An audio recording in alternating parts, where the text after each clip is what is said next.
Yeah, that's fine. We're good to go. Welcome back to another episode of Friday Night Counter Attack, and it's Salim and I back again after the Euro 2020 finals was on Sunday, and it's the end of the tournament. It ended with Italy winning. Both of us thought Italy were going to be strong favourites from the beginning anyway, so it looks like we were both right, but we wanted to be wrong, and we wanted England to surprise us all and win in the final. Yeah, But penalty shootouts is what define England once again, and unfortunately, there was a lot of bad press around the players missing the penalties, especially Bukayo Saka, Marcus Rashford, and Jadon Sancho. Not particularly the Italian players, because obviously they won, but it is what it is. Salim, how you doing? How are you feeling today? We've left a yeah. couple of days as well, just so we're not still raw from Sunday evening. No, I've been quite busy. I've been back in the gym, sort of playing football again. So yeah, quite Mm. enjoying it. We had a game on Monday night. We went 3-0 down and we won 5-3. So it was quite the week so far. I mean, yeah, time just goes really quick. What about Yeah, yourself? it's been good for me. I've been working mostly this week. I've got football on Friday again with Friday night football as well, which will be fun. May end up going to London on the weekend as well. That'll be quite nice. Get some not vibes in, but basically just like have a change of scenery as well. Because it's the summer, you want to try to go different places and be a bit more refreshing as well. And it's Eid next week as well, isn't it? So I want to try to do something different, and I might go Yeah, see the in-laws as well, which would be quite nice. But um, onwards with the show, I'm looking forward to really discussing the situation regarding the racism in football and the racism in society. Because today, as we were just before we were talking, you were the one that was kind of suggesting we should talk about this more so than the actual game, would you say, about the racism in sport? yeah. If anything, I think that the issue ahead, the issue sort of on hand, is more important than anything. Obviously, like football is important to a lot of people, but the fact that just from missing a penalty, like it happens. Obviously we weren't happy with the result, but just because somebody missed the penalty, the first thing that as soon as the three players missed the penalty, I was like, oh, that's sort of BLM gone. Like the racists are just going to come out and absolutely destroy them, and it's just can't believe that just for missing a penalty, like it has to resort to something like that. I actually read an article today about it was sort of like a junior, like a football coach, and his son was in some sort of like like youth team, and he said that his dream was to sort of play for England, but after what's happened, he says that sort of if they ever call me up to play, like I just want to say no because I don't want to go through this, and it's sort of heartbreaking to hear that you can't play for your own country just because of the fear of sort of what these people are doing. I mean, it started from the start really when they sort of booed the knee, because I went to the last game at Villa Park against Chelsea, Yeah. last game of the season, and the players took the knee, and you had people booing, and there weren't that many people in the ground. It was only 10,000 or something, but the sort of cheers and applause sort of drowned it out. But I just can't believe that like this is happening. It's 2021 and it's still here, and it's sort of everywhere. Yeah, it's unfortunate that it's still going on, and we still have to talk about it. And we did a racism episode, a specific racism episode, back in like November, December, and we thought, oh yeah, things would have changed. It would have been more progression from the authorities, from the social media accounts, and nothing has changed. Nothing has gone onto it as well. And for poor Marcus Rashford, who's done so much for the youth in this country, for against the government in this country as well, standing up about universal tax and helping obviously with the food banks and everything that is done. The fact that some people are still like honestly going at him on social media, like no holds barred, going about racism, going through like pure hatred. And after the Europa League final, even though he had a poor game, it was still about racism for him. He didn't miss a penalty. It was just the fact he had a really poor game. But they still went after Marcus Rashford's race. And the fact that recently as well, he was talking about how on his social media posts is that at least I'm still a black man from Wythenshawe in Manchester, and that's all I can be at the end of the day, and that's what it was. And one thing before I get on to one of the topics regarding this racism as well was the fact that when we use social media on, especially on Instagram now, when we use anything that has the word COVID in, there's a Yeah, COVID label that comes up at the bottom yeah. of comes up at the bottom Yeah, of your yeah, I've post. seen that information post thing. So I just tried that on our social media yesterday, and it comes up with a COVID banner as well. So I'm just wondering if Instagram has that technology to notify when you got like COVID in a post, for example, or in writing. Why can't they do that with racist wording and racist names and all of that crap. Like, why can't they just censor that, or why can't they look at blocking said Yeah. posts or said pictures that have been posted up, or even the accounts in general? Because I know they keep saying, "Oh yeah, it's all about free speech and free speech," but there's a limit between free speech and full out abuse. Basically, that's how I see it personally. Yeah, it's like we mentioned. I mean, the first step is that every account should be linked to an ID. That's sort of, number one, that needs to be done ASAP, and that will take out a lot of the fake accounts. But then there's people like with real accounts. Like there's one that was some sort of like school teacher that was racially abusing Rashford, and can you believe this person is teaching kids? Like, it just doesn't correlate. Like we've got that many racist people amongst us that to be honest, they should just all be jailed. Yeah, it's really true because when we're looking at how the country reacted to us losing the final, the fact that we got to a final was amazing and everyone was literally there singing this coming home, Southgate, you're the one, whatever it is. Uh, Everything was going our way. We were all happy, but you and I basically know, Salam, that Italy were a better footballing side than England, not just on the day, throughout the whole tournament. They're probably the best team in the tournament. And people listening won't want to agree, but it's true. They had a quality defense, quality midfield, and a fantastic attack. Barring Immobile in the last couple of games, he was kind of a ghost. But the fact that with this England side as well, we had the most amazing start, and we ended up losing on penalties, and the fact that it all went down to the racist avenue, as opposed to, oh no, we could have done something different. Southgate could have done something different. Penalty takers could have been different. It goes straight down to the racist avenue because that's what's grabbed the headlines over the last few days as well. And what I was reading today was there was a petition for life ban from football matches for Yeah, racists, and that's nearing 1 million signatures yeah. um, from tonight from a lot of thread as well. Like 980,000 uh, signatures have gone on there as well, which is crazy. But I don't see how we move our way forward because we've suggested previously about how you should have an ID, how people should really be getting life bans, and they should really be put on a watch list. I remember Safian said they should be put on a watch list if they're being charged for being racist or they've been guilty of being racist. But it's a sad situation that we're in. It's a sad situation, like you said, with that player, that if he was to be selected for an England youth team or the national team in the future, he would want to say no because if he gets something wrong, it will be an attack on his race. And there were people being thrown in the Thames in London. There were people that were literally attacked and stabbed For in no London as reason. well for no reason, for having the same color or similar skin tone to um, to the But players that missed the penalty, there and was that has that, and nothing to then do with it as well. yeah, and then there was that, and then sort of English fans were attacking like Italian fans when they've done nothing wrong. Their team was just like, not even their team, their country's won a game. What have they done wrong that they deserve to get beaten up? Like they need to be issuing sort of lifetime bans. Just they need to do it.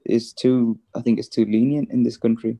It's way too lenient. It's way too simple to not to basically just to leave them out because it happened in the Denmark game as well. There's a family that got attacked by England fans during the, I think it was before the game, but it was awful because you're just like, it's a family coming from Denmark to watch their country in a semi-final, the first one since 1992 for them, to Yeah, end up getting attacked, and it's awful. And you can see why people are like across Europe and across the world don't like England, and we were all just there like, oh yeah, it's England, it's fine, we can improve.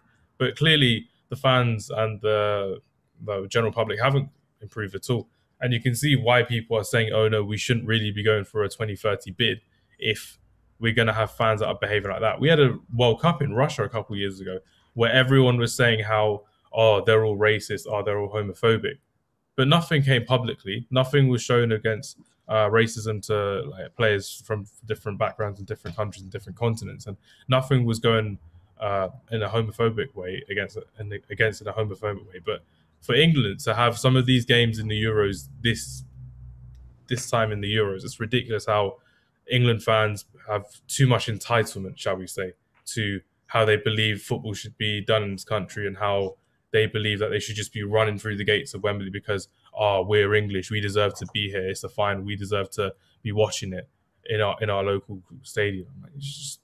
It's a letdown for so many of the general football fans and so many of the good football fans that have followed this English team through thick and thin over the years as well. That this population has had a reputation ruined by these fans, and as you can probably tell, I'm really upset with how it's portrayed English fans across the world and across media as well, which is quite sad. Yeah, definitely. Like I was there in London last week. Mm. I went out after sort of Italy won, Yeah, and I went out after England won as well. Sort of either semi final, but I mean the vibes were probably better on the night that Italy won. yeah, I mean the fans were a lot more like decent, I'd say. a lot more classy as well. Yeah, like when England won, it was a bit more like reckless and stuff. There was just like a lot of damage done, Hmm. in central London and stuff. But yeah, I mean, there was talk of, not letting fans come to games and stuff, which probably might have to be the way forward. Yeah, I would say so as well because they've just ruined so many different things, and they believe it's their, like I said, it's their entitlement to do that. And I was lucky enough to go to the game Italy versus Spain in the semi final as well, and the fans in the stadium, they were all so polite and so nice, and they were obviously passionate about supporting Spain or supporting Italy. The national anthems were mad for both of them as well, but there was no disrespect between any of them. The English fans got along fine with the Italians and the Spanish fans as well. And leaving the ground, we were all safe. Going into the ground, we were all safe, taking pictures with whoever and wherever, and it was perfectly fine. And it was a great experience for me to really think that this is how fans in other countries behave compared to fans in England, which I'm used to, like going to Manchester or Birmingham or London to watch games. But basically, it was a nice experience to really understand how the Spanish and the Italian fans actually celebrate and win, lose, or draw, and basically enjoy a game, a semi final like that. I was going to say, so did you go to the final? No, not the final, the semi final, I just the thought you went Italy to the Spain. final too because you put that photo up, but nah. Nah, nah, Oh, nah. okay, you did. It was just that Nah. photo in the group. Yeah, I was basically like, basically for people who have tried to get tickets from UEFA, they have a UEFA portal where it's basically just there, like, you know what, if you can get these tickets, you basically have to be like on the dot straight away. And I got refused so many times, so I tried to buy the tickets and I got rejected so many times as well. So basically, it was in the basket, the payment was going through, but got rejected and rejected and rejected. So I'm like, there's only so much I can do. But I was gonna go, but my uncle's friend went. Uh, he actually went from Batley, to be fair. My uncle's friend is Or from is it? Batley. Yeah, so he went on the Sunday to the game, and he had a So great even time. Arif went as well. Arif went to London as well. So he's not on the podcast at the moment, but he went to London with I think he went with his friend or two. So basically, he enjoyed the vibes and stay in a hotel and watch the game somewhere. And he was deflated after the game as well. We were all deflated after the game. But what in terms of the football, in terms, I know you've got to go in a bit, but how do you see England moving forward from this? Do you think Gareth Southgate is the right man to deal with this? Do you reckon he's still playing favourites with some of these players? Because when I was watching the game, Mason Mount had one of the worst games I've ever seen him play in that final, and I thought he should have been subbed off a lot earlier than when he did personally, because he was meant to be our creative spark, but he literally did nothing in that game personally. I think we started well. We played well first half, especially. But I think the thing with Southgate is that he's just like an FA man. So he's like a yes man, but he's a good leader as well. But I don't think he's the man to take us forward. Yeah, I feel like we need somebody a bit more like dynamic and risk taking, especially with the sort of crop of players we've got at the moment. But I'm not against him as well, except for the sort of agenda he's got against Jack. yeah. He really did have an agenda. I thought it was literally you pulling strings or taking the mitt. But when you look at that final, when we were crying out for someone to hold the ball, to carry the ball, to move the ball forward, and we only had 2 shots on goal in the final out of 120 minutes. One of them was the goal in the first 2 or 3 minutes from Luke Shaw, and I think the other one was like a volley that was, I think it's like half volley from Jack Grealish as well, which was crazy in extra time. But you were just there thinking, how can Southgate think this is the right thing? Because it's basically like you're in infested waters and your boat's sinking, and someone's coming to literally come and save you, but you're like, you know what? I'll wait for the boat to fully sink, then I'll jump out of the boat into your boat. It makes no Yeah, sense he because should we have, got he the should have goal and brought we him just. on. Sorry, carry on.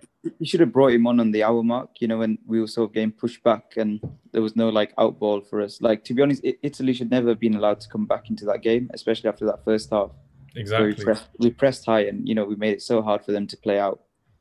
And then it just just faded and it was a completely different game after that. It really was, especially when they had their 2 changes, Cristante and I think it was Barati that came on. Yeah, Immobile he went came off. off and Yeah, Barella came off for those two, and it was just the fact that they were a bit more dynamic, a bit more free flowing because Immobile was isolated from Stones and Maguire, so Insigne was playing as like a false nine, dropping in and dropping out all the time, and Chiesa was amazing that game, but and his phone. Chiesa, their best player, got injured as well. Hmm. He didn't finish the game. What did he come off with 10 minutes to go or something? Yeah, it was something like that, and they just needed another player just to get on for penalties as well. So he was someone that was really troubling us. And again, I know people are going to think that I have something against Mason Mount, but the way he defended that corner against Verratti, who's on the opposite side of the goal, facing away from the goal, when Verratti outmuscled him, and he got the touch on to Jordan Pickford. Pickford saved it, and then Bonucci bundled it in as well. You're just there like literally everyone else was doing their job and Mason Mount was sleeping in that game. And I remember a lot of people were saying, "Oh yeah, you can't be giving him stick." And I'm like, everyone deserves stick if they play bad, and he played bad.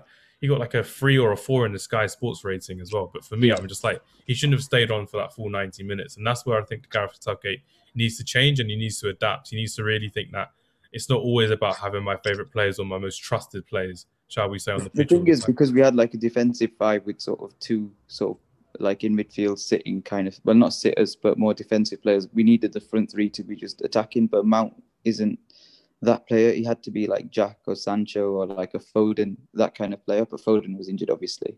Even Saka, I didn't see why Saka deserves to be dropped from the Denmark game because he was someone that when he came on, obviously there's that picture of Chiellini pulling his shirt all the way Yeah. back, but he was literally ready to take players on one, and he had no fear in that game.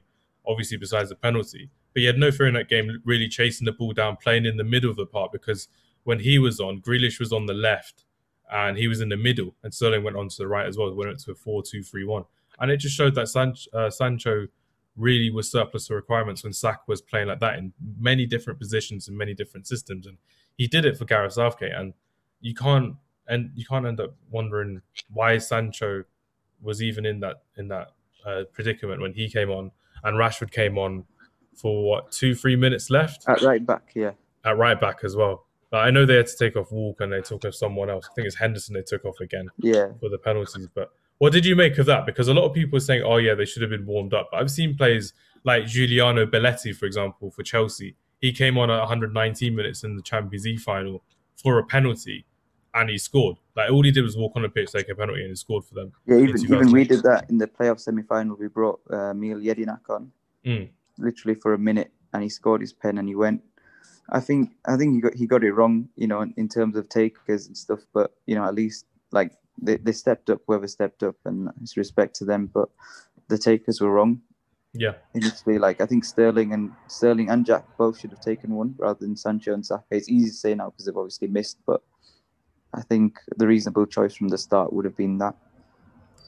Yeah, I agree with you as well. It would have been something that you'd have liked to have seen. You'd have been able to see a bit more of the players who were already involved in the game, but someone who's had a couple of shots in the game. Raheem Sterling's taken penalties at Wembley before in the League Cup finals once or twice before as well, and has taken penalties for Man City in the past. And Jack Grealish, I'm not sure. I don't think he's a penalty taker for Aston Villa, but he's taken penalties in the past. He's missed one against Sheffield United, but he scored one in the playoff semi. That was it. It was against West Brom, was it? Yeah. Yeah, West Brom. That was it. That's cool. But yeah, that was kind of how I was thinking about England because I think we've got a way forward with Gareth Southgate. It's just the fact that he needs to change a bit more of his characteristics, and I think we'll be good. I think we'll be okay, and it's going to be a fun ride to go. Anyway, I need to sort of move my. Anyway, this hasn't been the longest of Friday Night Counter Attack podcast, but you can still tell we're both upset about the result, and we'll be back over the summer with more episodes, and we've pre-recorded a lot of episodes with interviews going forward. So Salim, thanks for the conversation as always.